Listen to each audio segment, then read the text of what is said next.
Estimados estudiantes, la Cátedra de Ciencias Químicas les da la bienvenida a esta videotutoría. En esta ocasión repasaremos algunas de las generalidades de los hidrocarburos aromáticos. Comencemos. Los compuestos aromáticos son hidrocarburos de cadena cerrada y que presentan un alto grado de insaturación en sus estructuras. Recordemos que cuando hablamos de un hidrocarburo insaturado, nos referimos a una estructura que presenta dobles o triples enlaces. Así, un hidrocarburo con alto grado de insaturación hace referencia a una estructura que presenta una gran cantidad de dobles o triples enlaces. Ahora bien, cuando hablamos de los compuestos aromáticos, vamos a observar que la insaturación viene dada específicamente por la presencia de dobles enlaces en las estructuras. Y vamos a observar también que la característica fundamental que representa a los compuestos aromáticos es que los dobles enlaces se encuentran conjugados. ¿Pero qué significa que los dobles enlaces estén conjugados? Bueno, cuando hablamos de dobles enlaces conjugados, nos referimos a sistemas donde los átomos de carbono están unidos mediante enlaces simples y enlaces dobles de manera alternada. El ejemplo más básico que podemos analizar de un compuesto aromático es el benceno. Y vamos a observar que en la estructura del benceno, los átomos de carbono que forman el ciclo están unidos mediante dobles enlaces que están alternados con enlaces sencillos. Es decir, tenemos un doble enlace seguido de un enlace sencillo. Y luego un segundo doble enlace seguido de un segundo enlace sencillo. Y así sucesivamente. A eso nos referimos con un sistema conjugado. Los dobles enlaces están alternados con enlaces sencillos. Es importante que nos vayamos familiarizando con la estructura del benceno porque esta estructura está presente en una gran cantidad de compuestos aromáticos. Como les mencionaba, el benceno es el hidrocarburo aromático más sencillo que podemos encontrar, por lo tanto es el más representativo. Este compuesto fue descubierto en 1825. Sin embargo, no fue sino hasta 1985 que el químico alemán Friedrich Kekulé propuso una estructura para el átomo de benceno. La estructura que propuso Kekulé estaba conformada por un ciclo de 6 átomos de carbono. Y en el ciclo los átomos de carbono estaban separados por dobles enlaces alternados con enlaces sencillos. Podemos observar también en la estructura que cada átomo de carbono está unido a un átomo de hidrógeno. Esta estructura se estudió mucho, sin embargo se encontraron algunas características interesantes que hacían a los científicos dudar sobre la veracidad de la estructura del benceno. El principal problema que encontraron fue que se observó que a pesar de que el benceno presenta dobles enlaces, no sufre de las reacciones que sufren los alquenos, reacciones que ya hemos analizado como las reacciones de adición electrofílica. Entonces aquí surgió una duda. ¿Por qué el benceno no sufre de reacciones de adición electrofílica si presenta dobles enlaces? Para explicar esta característica, Kekulé propuso que los dobles enlaces del benceno no se encuentran entre un solo par de átomos de carbono en específico, sino que se pueden intercambiar de posición dentro del anillo de átomos de carbono. Esto quiere decir que al benceno lo podemos representar con la estructura que estamos observando en la pantalla, pero que los dobles enlaces en esta estructura se pueden intercambiar de posición. De esta manera, los dobles enlaces pasarían a ocupar la posición en la que estaban los enlaces sencillos en la primera estructura.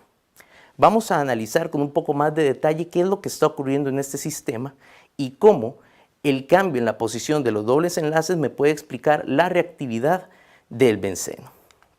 Si recordamos lo que hablamos, al explicar la teoría de formación de los alquenos, recordemos que en este tipo de compuestos los átomos de carbono que están unidos por dobles enlaces presentan una hibridación de tipo sp2. Así, la formación del doble enlace se da por el traslape que hay entre las nubes de orbitales de los átomos de carbono. Ahora, lo que nos planteaba Kekulé es que pueden existir dos posibilidades, dependiendo de dónde se ubique el doble enlace. Sin embargo, lo que vamos a observar es que estas estructuras no existen como especies independientes, sino que van a estar en constante intercambio la posición de los dobles enlaces. Esto quiere decir que los dobles enlaces del benceno no son localizados, es decir, no están en un solo lugar, sino que son más bien lo que llamamos enlaces deslocalizados. Es decir, el doble enlace se va a estar moviendo entre todos los átomos de carbono del anillo del benceno. Esto lo podemos representar fácilmente como observamos en la pantalla, donde vemos que las líneas punteadas simbolizan la interacción que hay entre todas las nubes de los átomos de carbono, a la vez que se encuentran dentro del anillo. A este fenómeno que estamos describiendo se le conoce como resonancia y ocasiona que todos los orbitales p se superpongan para formar una sola nube de densidad electrónica pi. De manera que la forma más clara de representar lo que ocurre dentro del anillo de benceno es mediante la unión de todas las nubes orbitales de los átomos de carbono, tanto por encima como por debajo del anillo que forman los átomos de carbono. Los compuestos que presentan resonancia suelen representarse mediante híbridos de resonancia, que consisten en la estructura de Lewis convencional de los compuestos que conforman a la especie resonante. Entonces, las dos estructuras de Lewis que podemos utilizar para representar la ubicación de los dobles enlaces del benceno son nuestros híbridos de resonancia en este caso. Lo interesante de la teoría de resonancia es que me explica también algunas de las características que se observan en los compuestos aromáticos. Algunas de las cosas que se explican mediante la teoría de la resonancia es la geometría plana que presenta el benceno. Recordemos que el traslape de los orbitales p de los átomos de carbono es una interacción lineal, de manera que para que se dé efectivamente, los átomos de carbono deben tener una geometría plana. También me explica la longitud de los enlaces en la molécula del benceno. Observemos la siguiente figura. Vemos que el enlace sencillo dentro de la estructura del benceno tiene una longitud de 1,54 angstroms, mientras que el enlace doble dentro del benceno tiene una longitud de 1,34 angstroms. Lo que se observa experimentalmente es que la longitud del enlace de benceno no corresponde a ninguna de estas dos posibilidades, sino que mide 1,39 angstroms, es decir, un valor intermedio entre la longitud del enlace sencillo y la longitud del enlace doble. Esto es una evidencia experimental de que el enlace en el anillo de benceno no es ni sencillo ni es doble, sino que es un híbrido de ambos tipos de enlace, es decir, un enlace deslocalizado.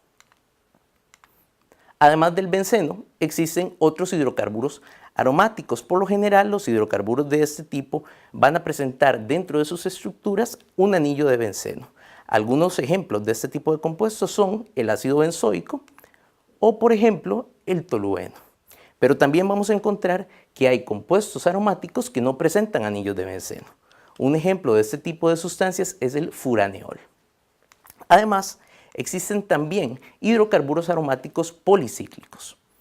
Estos consisten de estructuras que presentan dos o más anillos bencénicos fusionados. Algunos ejemplos de estos compuestos son el naftaleno, el antraceno o el 1,2 benzopireno. De parte de la Cátedra de Ciencias Químicas, esperamos que esta videotutoría haya sido de su utilidad. Muchas gracias.